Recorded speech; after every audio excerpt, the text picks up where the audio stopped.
Dr. Edward Howell. Dia mengatakan, atau mungkin dia sendiri adalah salah satu pelopor penelitian enzim di Amerika Serikat. Dia katakan ada zat banyak sekali yang digunakan untuk menjaga kehidupan. Ada karbohidrat, protein, dan lemak, materi pembangun.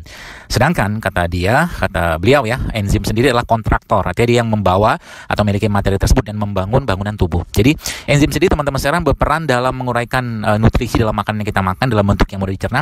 Jadi sebagus apapun makanan yang kita makan, jika tidak ada enzim, maka makanan tersebut tidak bisa dicerna dan diserap tubuh. Itu sebabnya saya sampaikan jangan terlalu banyak makan makanan olahan ya, apalagi yang digoreng atau dibungkus ya, apalagi dikasih bahan adiktif.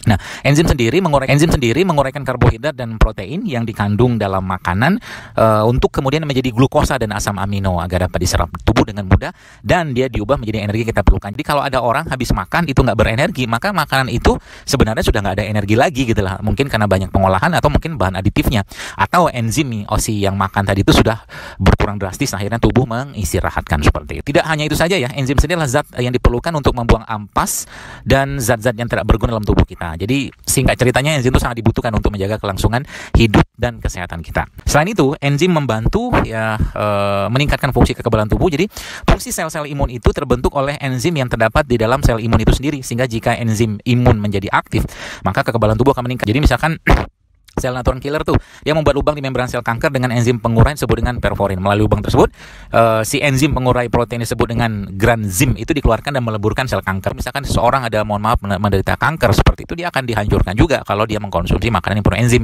Jadi enzim juga teman-teman sekalian, dia digunakan untuk mengantarkan oksigen dan karbon dioksida. Enzim yang terdapat dalam sel darah merah menyatukan karbon dioksida ke hemoglobin, lalu mengirimkannya atau mengalirkannya melalui jalur darah dan akhirnya dia mengirimkan ke paru-paru melalui jantung. Jadi subhanallah, enzim itu fungsinya banyak banget, mengurai zat beracun ya, kemudian alkohol ya, obat-obatan dan ampas makanan ya, mungkin makanan-makanan yang sudah tidak ada enzim lagi ya, makanan olahan atau digoreng terlalu lama seperti itu. Nah, masalahnya adalah kurangnya enzim pada manusia milenial atau manusia modern zaman sekarang ini sebagian besar disebabkan oleh tingginya asupan makanan hewan ya, daging-dagingan tanpa ada aktivitas yang cukup dan makanan olahan yang mengandung sedikit sekali enzim, bahkan nggak ada, isinya cuma bahan kimia saja. Jadi ketika tubuh menyerap makanan-makanan seperti itu, enzim dalam tubuh akan habis. Apalagi makanan yang dibangun atau ditanam dengan pupuk-pupuk kimia, pestisida seperti itu akan menjadi penyebab kekurangan enzim.